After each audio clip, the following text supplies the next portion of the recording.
Hey friends, welcome to Two Pixels Off. My name is Brad Hussey, here with my friend and co-host, Punch My Microphone, Mike. Punch my Mike Janda. microphone. That's my nickname. That's my Punch my mic. Welcome to Two Pixels Off, a podcast for creative entrepreneurs.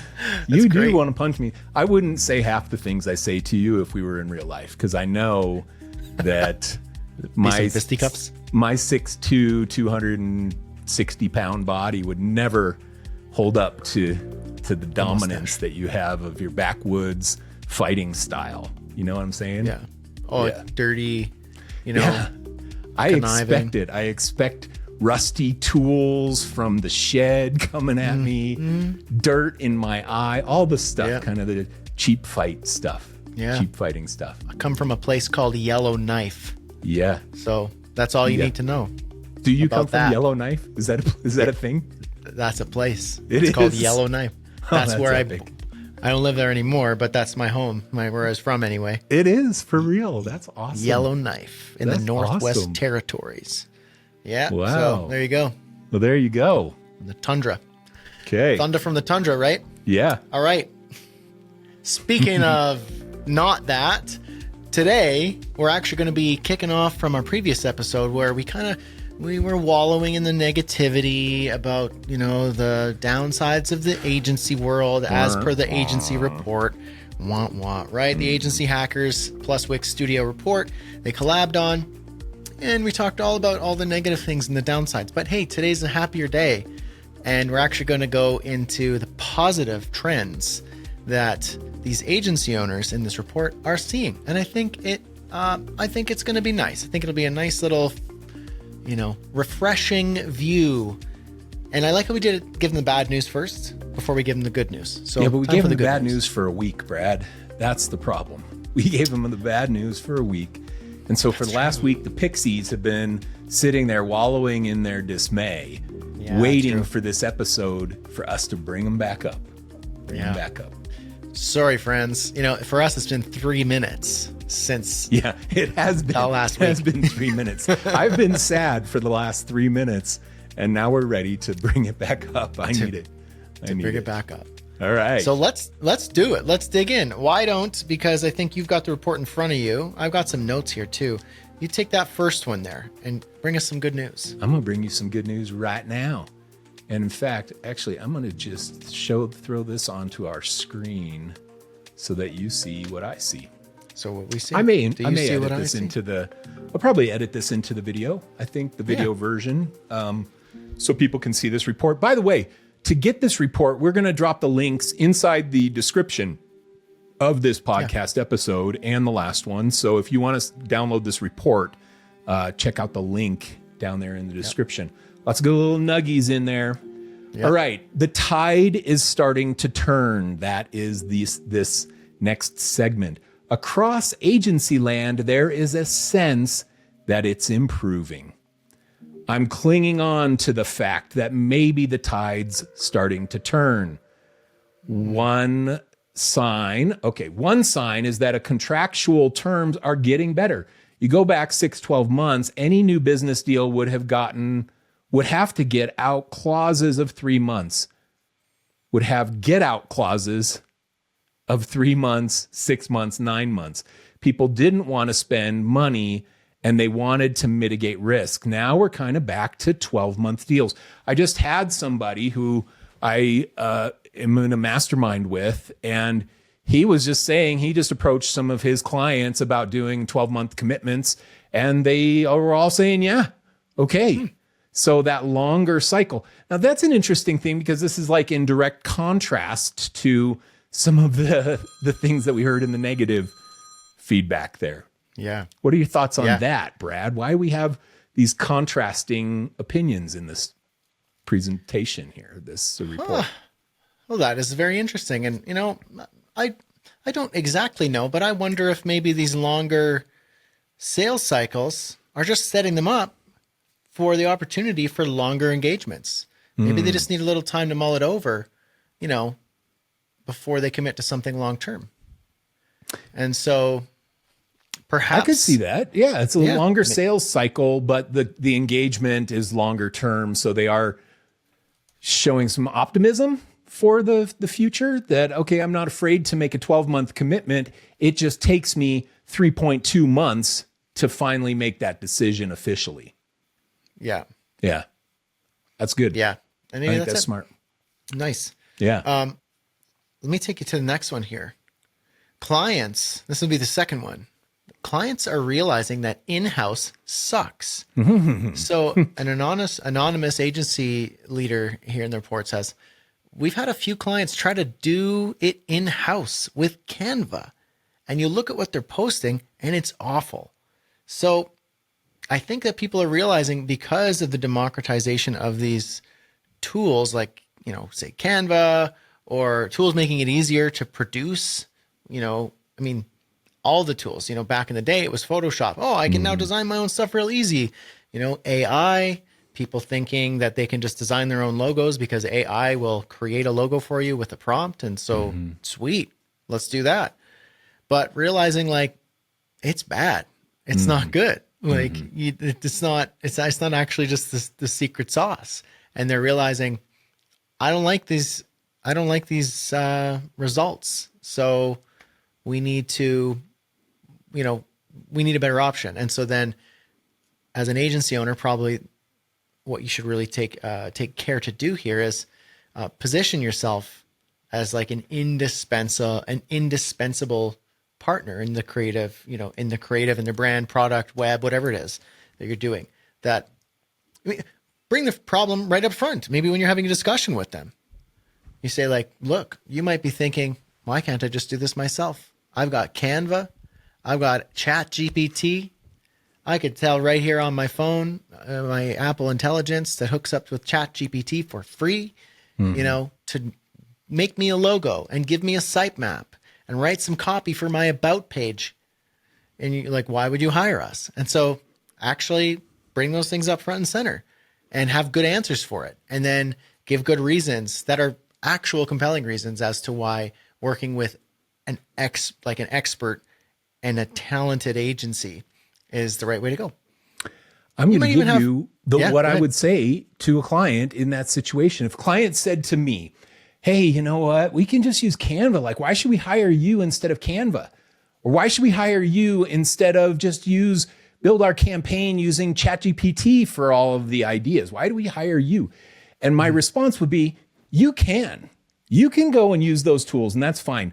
There is a little bit of a learning curve on those tools, but nothing that you can't overcome. The problem is it good? Are the results that they give you good? That's the piece that you don't know. And what we see in our creative agency is that we see a shift in our agency to the more strategic partnership role with our clients. We'll be the ones to use Canva when it's appropriate. We'll be the ones to use AI logos or icons when it's appropriate. We will give you that cost savings, but we will be in the middle between you and the AI, and we'll tell you, here's what the AI did, here's what's good and usable out of what the AI did. So that's how we position ourselves. So that's the challenge with the client going directly to those tools, is that they still don't have the expertise to interpret what the tool gives them being good or bad. Yeah. It's the same reason why, I have access to QuickBooks and I can pay whatever its subscription fee is. And I can do my own bookkeeping and I can do all of my own reconciliation of my finances each month. And I can, I can do all the profits and loss reports, and I have access to all of that. There's nothing in QuickBooks that my accountant has access to that I don't have access to. Mm-hmm. And I can do my own taxes. I can do all of it. But I don't do that. I just have my accountant do it and then give me the bill, and I do the meeting and we talk about stuff, and then I pay the bill and I pay my taxes. And that's it. I have access to it. It's right there. And there's probably AI built into QuickBooks now too. At some point there would be, at least. And I can go to Google and be like, hey, I'm trying to reconcile in QuickBooks. How do I do that again? And I can do that, and I can AI it, and I can spend time. And then at the end of the day, I'll probably end up paying more taxes because I did something wrong. And great. So now I spent like all this time being stressed and annoyed and then still paying more in taxes. But hey, at least I didn't have to pay the accountant, the professional accounting agency. It's like, no, just because I have access to the tool doesn't mean it's better. Just because I have access to Canva doesn't mean now I'm a professional graphic designer. A professional graphic designer in Canva will produce something that doesn't look like it's produced in Canva. Whereas a general Joe Schmo using Canva is going to produce something that looks like it was produced in Canva. Is that what you want? If that's what you want, then that's fair. I think like own it. You're not a good fit for us. Yeah. But if that's not what you want, then I think now we're on the same page here and we can carry on with our conversation. That's how I see it. Yeah. I see it that way too. You've got to position yourself as the intermediary, the strategic intermediary between the work and the client. And how you get the work should still be dictated by the creative entrepreneur or the agency and not by the client.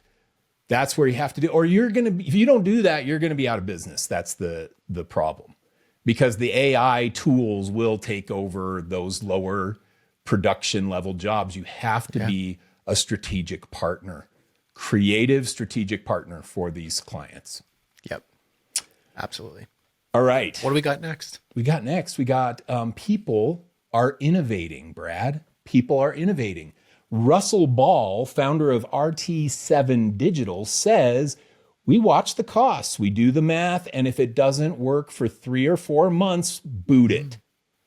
Bring something else in, try it. We're not scared to experiment. Hey, 3 or 4 months, there we hear it again. The rule, 3 months. And so I love that he said this, people are innovating. So you innovate as an experiment for 3 months, and you take it like you know what, we're going to go all in and create our chat bot, and we're going to try and incorporate it into how we're going to work with our clients. And you work on that for 3 months. And then at the end of the 3-month sprint on that initiative, you decide, is this worth re-upping for another 3-month commitment? If not, boot it. Yeah. Boot it. Now, you've said something about Wix Studio a bunch of times on this. Try it. Brad, that was an exact quote from Brad in one of the episodes. I think it is. Try it. You're not going to be disappointed with something like that. That's my Brad impression. But it's that kind of thing. You take a new tool like that you've heard about in this podcast. You've heard about it in the advertising. You hear about it on this report as that they sponsored the Pantone Color of the Year for last year and stuff. So you hear that. Well, what do? You try it, give it a try, and give it 3 months of trying it out and seeing how it works for your agency, and then determine if you're going to re-up for 3 months more, until you just don't even think about it. And that's the way that you do your work. But you got to be innovating. You got to be trying. You got to be using the tools that are innovating as well. And that's one thing that I love about Wix Studio is that they're freaking innovating so much that every month it seems like there's a rollout of some new feature that is not small. It's new big features like AI sitemaps, which was a month and a half ago or so. That piece, AI wireframes. Just type in who your client is, what kind of content they want on their site roughly, and it spits out the content strategy for you and breaks it into the website pages. I mean, it's so great. So great. Yeah.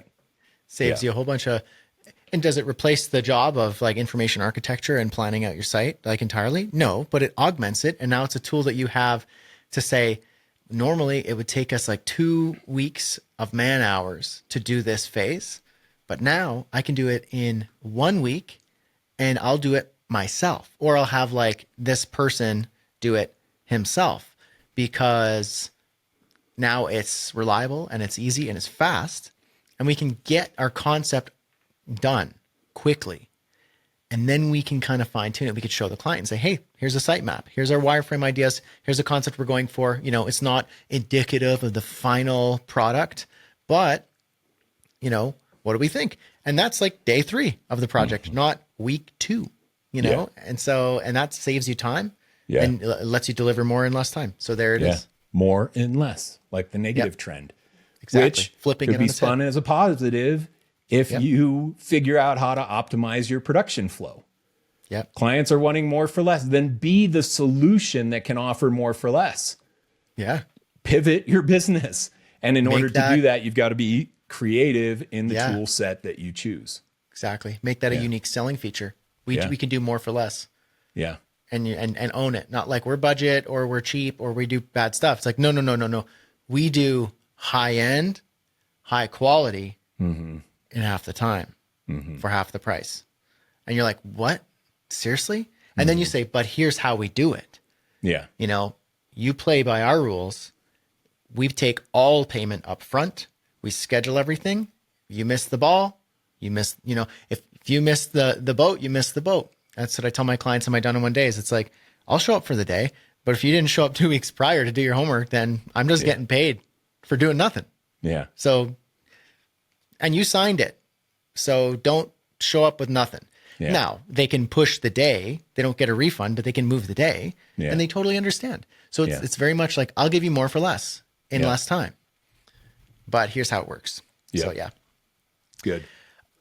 Next All up, right. Yeah. What do we got next? we got next is a strengthening in client relationships. So there's a quote here from Russell of RT7 Digital, who says, we've spent a lot of time educating our clients about the value of the services we provide, and it's helped them understand what we do better. So there's something here to be said about having really good relationship building and a good relationship with your clients. So not seeing them as like transactional, but seeing like, if you have like positive and proactive communication with these clients, setting expectations and working together, having it feel collaborative, they're going to feel, you know, like they trust you. You know, people do business with people they like and trust. And so if you lean into building a positive relationship and not having it feel like every time you reach out to them, it's you basically looking for money, you know, they're going to feel, in that scenario, they're going to feel like, well, you know, I don't like doing business with you. I feel like you're not authentic with me. You know, you can be upfront and say, look, this is a business. It's a business relationship. And so, but because of that, I care about your business outcomes and how I can help you with that. But I also like doing business with people I like. I don't want to get on these Monday calls with you and dread it. You know, I want to talk to you. I want to figure this out. Let's talk about these new changes, you know, AI or, you know, these easier tools, or what does it mean that this happened? We could talk about those things.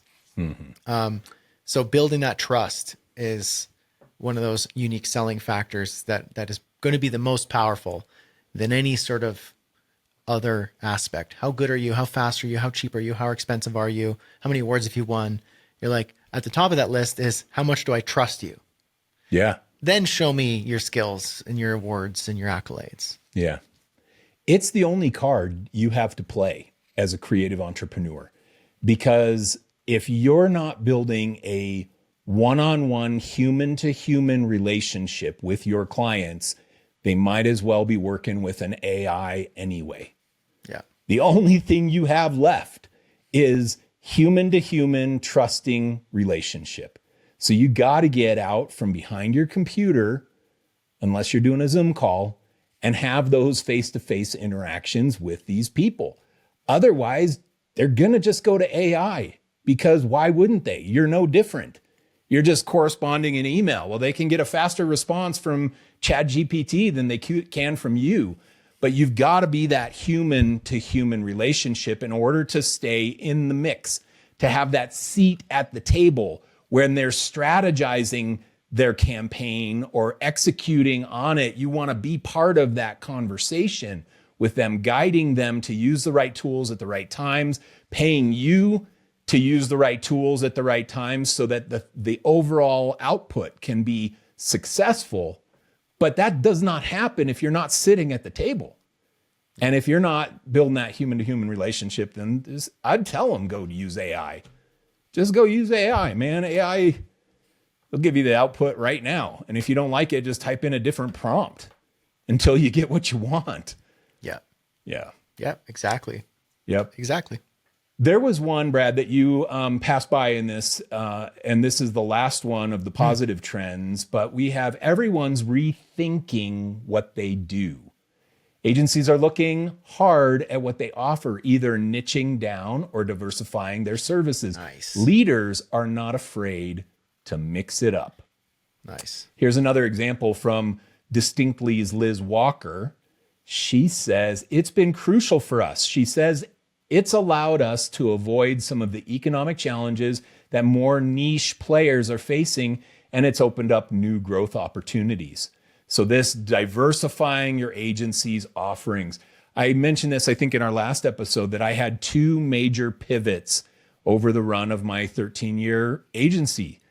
2 major pivots. Those pivots do not happen unless you're doing this, rethinking what you even do. And any creative entrepreneur right now needs to really be rethinking what they do, because the lower end stuff's getting gobbled up by fast production solutions like all these AI tools.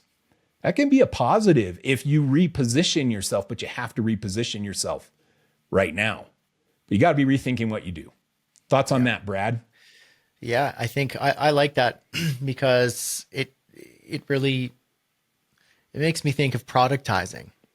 You know, when you see an agency experiment with something, developing something different, developing a different offer, not just offering their usual full menu of services that cost, more money, more time, but rather, trying something experimental and saying, what if we productized? What if we said we can do our logo package, for this much, but it's really trimmed down, or we can do our content service, but it's this much, it's fixed price, fixed outcome, fixed timeline, and it's really productized, experimenting with something new, utilizing, say, maybe you want to try Wix Studio and you have some certain clients that you think would be a good fit with, and you create like a separate package that's very productized and try that. So I think like these experiments are really wise because maybe there's another way or another path, and that productization might allow you to go, whoa, I didn't realize that this would be so good or this would work so well. And then you could lean into it a little bit more, and then maybe you can develop that more. Or you go, wow, that was a bit of a dud. We tried that for 3 months and it didn't produce anything. It was too much work for very little return. So cut that and don't feel bad about it. What's next? Almost like use your time as, you budget your time and say, we're going to carve out this much to try this different thing. And you should always be doing that in isolation. Like, don't do a bunch of experiments at once. Like, do one and try that for 3 months. And you're like, I'm going to productize my web design services, or our web design services as an agency. And I'm going to do that. We're only going to do landing pages for this niche using Wix Studio. And then you try it. And if it works well, lean into it, add a little more, change it up, push more, do some more marketing towards it, and have that be a part of your offering. It could be like a sister agency, or just like kind of like a sub agency that's kind of set apart. And you go, yeah, we do that. The agency I used to work for a long, long time ago, they did their services, their full menu of services, but they actually developed a product, like a physical product. It was called a grid book. And it was just a notebook for designers that was using grids. And so they had 2 versions. They had a dotted grid book. Did it get popular? It got relatively popular. I have some of those, or I had some of those at my agency. I loved it. I loved it. That's so interesting. And it's possible because the timeline probably would have timed out with you. Yeah. like maybe 2010, 2011, something like that. Maybe. Exactly. Yeah, I had some of those. I bet you got some lying around. Yeah. And I got a few in my closet there too. And yeah, I loved it. I was so it. jealous of that thing. I was so jealous. I got jealous every time some agency had some cool thing that I did not think up. I was like, gosh, dang it. Dang it. So funny. Yeah. Well, and then what would they also had was they go, okay, well, they got the grid book with just grids and dots, but they had the web book, which was a grid book that had the common screen sizes at the time because they were pretty fixed. Yeah. So they had a desktop screen size grid and then mobile, so that when you were mapping out your wireframes, you knew to do it responsively or adaptively. You knew like, here's the desktop version, here's the tablet version, here's the mobile version. And that's what it was. So they would sell those. And part of our job was, who's on shipping duty today? And you take like a bunch of boxes and you go to the post office and then ship a whole bunch off to customers. That's so funny. Yeah. That's funny. Yeah, no, man, so, I had some of those. I loved that thing. It was when responsive became all the rage. So we're talking 2008 and 9. It was after iPhone emerged and started having a web browser, and the user base got big enough that we all had to start doing responsive websites. I loved that thing. Yeah. That's awesome. It. Yeah. So it was a 960 grid or something was the kind of standard grid. And then, and then you'd have it in like grid. 16 columns and things like that. Yeah. So experiment, maybe the theme there is like experiment, try something different. Maybe you have a product, a physical product, a digital product, a productized service, like it doesn't hurt you to budget some time and money to make an experiment, because it's maybe that experiment that changes your agency from, we went from full menu, all of this, long sales cycles, really difficult, and it just wasn't working for us in our particular niche. And we tried this thing and then it just started buzzing along. Yeah. And so then now we just do that, or we mostly do that, and we have some bespoke work. And maybe that's your path, but you won't figure it out unless you experiment. Yeah. You've done this. So this done in one day strategy that Brad does for his production, he's not going to bid an email funnel to a client. He's going to say, I'm going to do that done in one day. So, and you probably need 2 days, and I can schedule you for Thursday and I can schedule you for the Wednesday after that. And you buy those 2 days and I will get as much done as possible. Now, in that situation, Brad can outsell the AI tool by saying to the client, look, I'm going to use all the AI tools that I can to make you get as much as you can for the money. Yep. Because my day price is the fixed price. Now, you hear bad things about people selling their time for money in the creative industry. And I usually don't recommend that because it punishes you for being fast. Right. But in Brad's situation, where he's not running an agency, he has a diversified set of income streams from a variety of different things that he does. That model works and makes sense for Brad's life. Now, I believe that moving forward, we're going to see a lot more of that in the creative space. A lot more people are going to have to probably do offers like that, because if you can say to your client, you know what, let's just work for a day. You hire me and buy me for a day. I can probably get a homepage done for you, built and launched, content created, everything, and your initial email funnel, and I can do it and knock it all out in one day. And that's what you're going to get. And my day price is $2,000, $3,000, whatever you're charging for your day price. Yeah. 1,500, 1,000, whatever, 800, could be 800. But man, a client, if they go and fix bid that with an agency, they're going to get charged $3,000 to $5,000 for the landing page, $3,000 to $5,000 for the funnel. They're going to be paying $6,000 to $10,000, and you're able to knock it out for a lot cheaper. Yeah. You're going to give them more for less, which is what they're wanting. Yeah. Absolutely. And if you position it right, and if you're in the right position to do that, then, it's a win-win for everybody. Yeah. So I'm going to throw a couple of quotes on this one from the Yeah. Everyone's Rethinking What They Do. This one is from MD Tom Etherington at Evolved. And he says, we're changing the entire direction of the agency. We're going for a vertical niche around automotive. Will King, co-founder of Epix Media, we decided to focus on a handful of key clients and really invest in those relationships. The result has been bigger projects and more stable revenue. And I'll give you one more nugget on here. This is a continuation of Tom Etherington. For the last 9.5 years, we have been a general search agency, and it's getting very, very difficult to compete in the space of the general search agency. We're going after automotive where our experience lies. We're just leaning into our strength. And that is important. People need to do that. You've got to be known for a thing. And you don't want to niche that way too fast, not too early, but you got to be working on it and figuring out what it is that you're known for.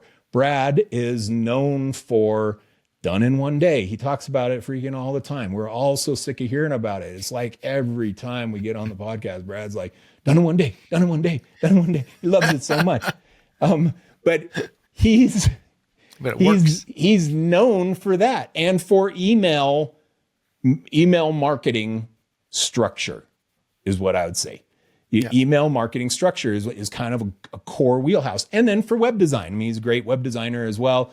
And Wix Studio. He's one of the names of Wix Studio supporters and users that uses it at its fullest scale for clients and understands that tool inside and out. That's what he's known for. My agency, we were known. Did I ever tell you what our niche was? I don't think so. We were the number one third bid option for the entertainment industry, digital design. The number one third bid option. I understood this. I figured it out in like 2010 or so.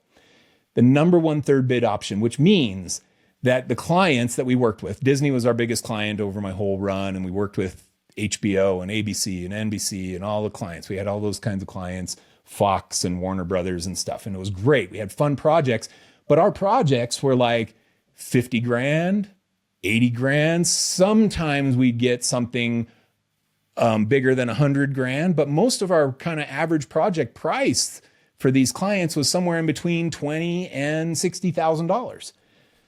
Those were the projects that were too small for the mega agencies. Mm-hmm.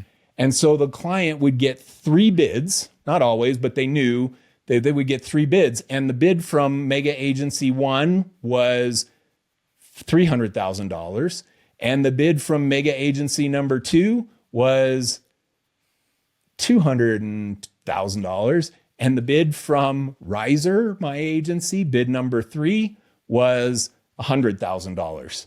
And we landed so much of that work, but our cost structure was less because a lot of the agencies we competed with were based in LA, New York, San Francisco.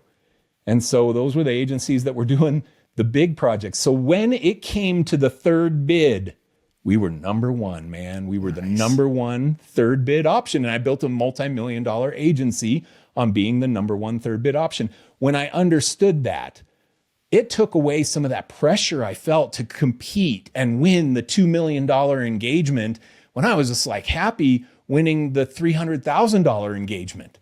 I was happy with that. We were still doing big numbers and had great profit margins, but I didn't have the overhead costs of being in freaking Manhattan. Yeah. So anyway, number one third bid option. It was good. Nice. So you got to figure out, where do you fit in the market? Who are you in the eyes of the client? And are you what you want to be? That's the big question. Yeah. I think that's actually a really great closing remark. It's like, with all of the negatives and positives, it comes down to like finding your unique voice, your unique position, your unique niche, product market fit, all of it. It's like, who are you, and who is your agency, and who are you aiming to serve and solve problems for? Because once you know that stuff, a lot of these things either become moot or just easier to deal with. You know who your clients are, you know where they are, you know what they struggle with, you know what they're saying around the water cooler and at the conferences and conventions, because you're a part of their world and a part of their culture, rather than just being a general creative services for just generally everybody. And that's going to be difficult because then you've got no control in any of it. And so find out, who you are, who your clients are, what they really struggle with, and then how you can fit yourself in there. And I think it'll work out just fine. So this is the good news, and this is great. So, I hope that this episode was a breath of fresh air after the past one or the last one with the more negative downsides in the report of the agency world. But I think that today, with these few points, maybe, we could lift a little weight off your shoulders. Do you have any closing thoughts there, Mike? My thought is, I don't know if we did that. I don't know if we were positive enough. And so I just want to tell everybody, you can do it. You're good looking. You got a great business. You got all kinds of potential. Go out there and get yours. That's my little positive spin. I like it. Just go and get him there, partner. You know what? I will give you this positive. There are a lot of crappy designers out there with bad people skills who are doing just fine in their creative business. So if you're listening to this and you know that you've got high talent and you know that you're good to work with and genuinely care about your clients, man, the world is yours. Clients are looking for you. Just be good to work with. Be good to work with. Do a good job for them, and they will repeat with you. You just got to get out there and find those people. I love it.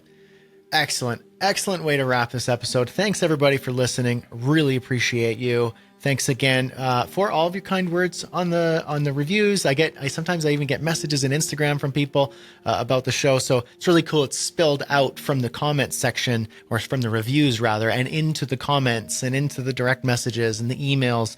So it's very neat to know that we're reaching you and resonating with you. So thank you for that. And yeah, we'll catch you in the next one. Okay, Brad, TPO, off.